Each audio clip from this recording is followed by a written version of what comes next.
Assalamualaikum warahmatullahi wabarakatuh. Perkenalkan, kami di sini dari kelompok 1. Di sini saya sendiri Fiti Asih Humayroh dan dua rekan saya yaitu Anissa Faati Rohmah dan Novianti Iriasyamti. Di sini kami pertama-tama akan menjelaskan tentang akuntansi keuangan dan standar akuntansi.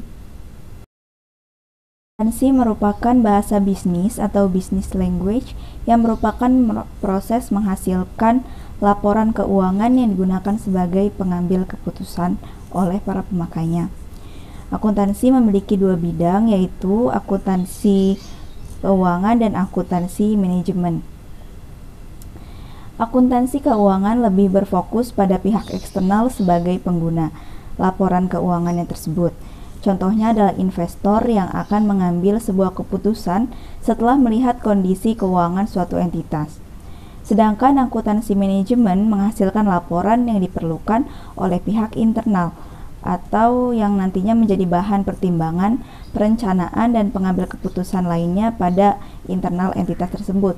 Contohnya adalah manajer atau karyawan entitas tersebut. Keuangan juga menjadi penilaian pada suatu entitas sehingga pihak eksternal sebagai pemasok sumber daya bisa mempertimbangkan menjadi tepat dan efisien.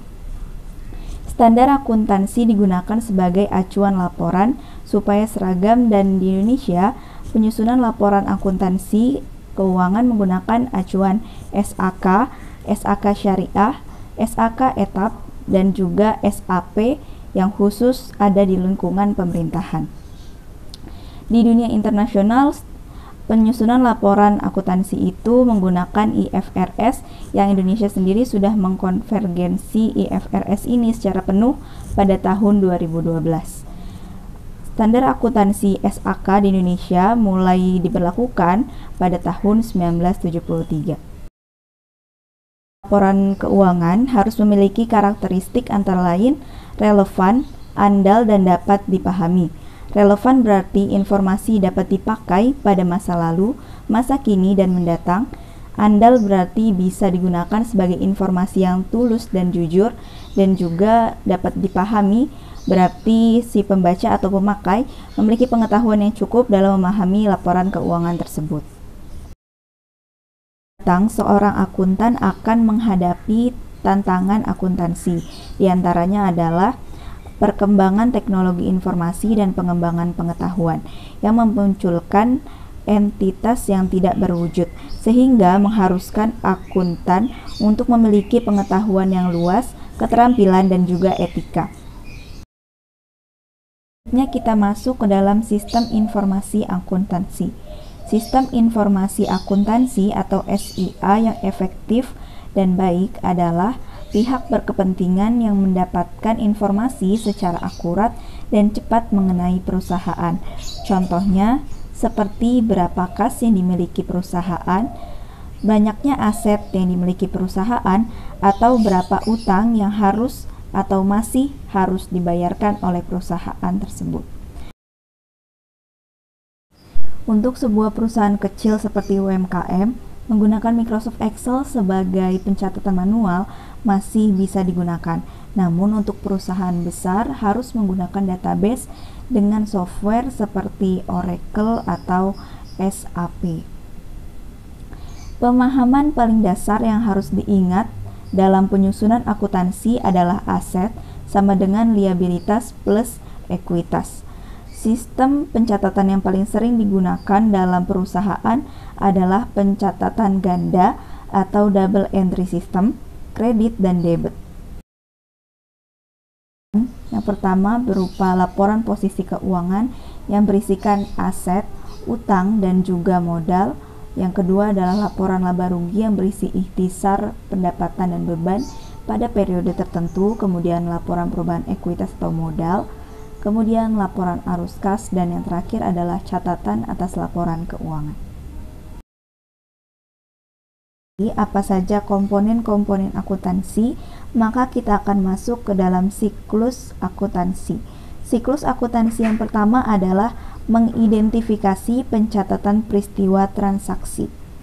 Dari sekian banyak peristiwa seperti membayar gaji, pelatihan, kunjungan, dan sebagainya, Namun, ada yang berdampak terhadap eksternal dan internal yang menimbulkan konsekuensi keuangan secara langsung, dan itulah yang disebut transaksi.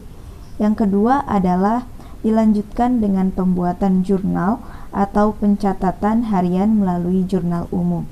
Yang ketiga, kemudian posting to ledger atau dipindahkan ke dalam buku besar dengan mengidentifikasi nama akun dan pengkodean nama akun. Setelah itu, adanya perusahaan dagang dengan karakteristiknya sendiri, yaitu adanya akun persediaan. Dan penghasilan komprehensif lain dan laporan perubahan ekuitas. Laporan laba rugi dan penghasilan komprehensif lain menyediakan informasi mengenai kinerja selama periode tertentu tentang jumlah dan ketidakpastian arus kas masa depan.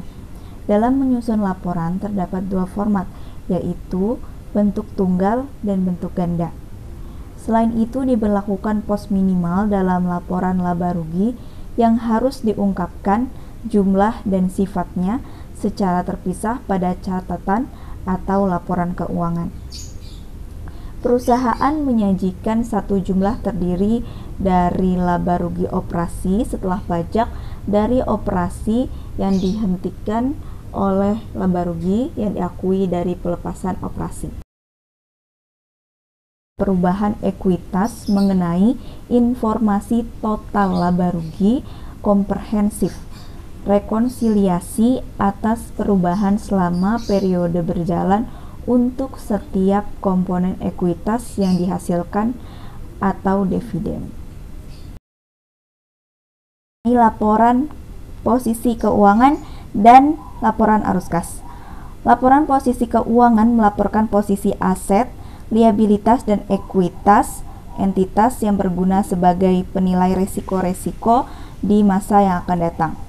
Elemennya terdiri dari aset, liabilitas, dan ekuitas.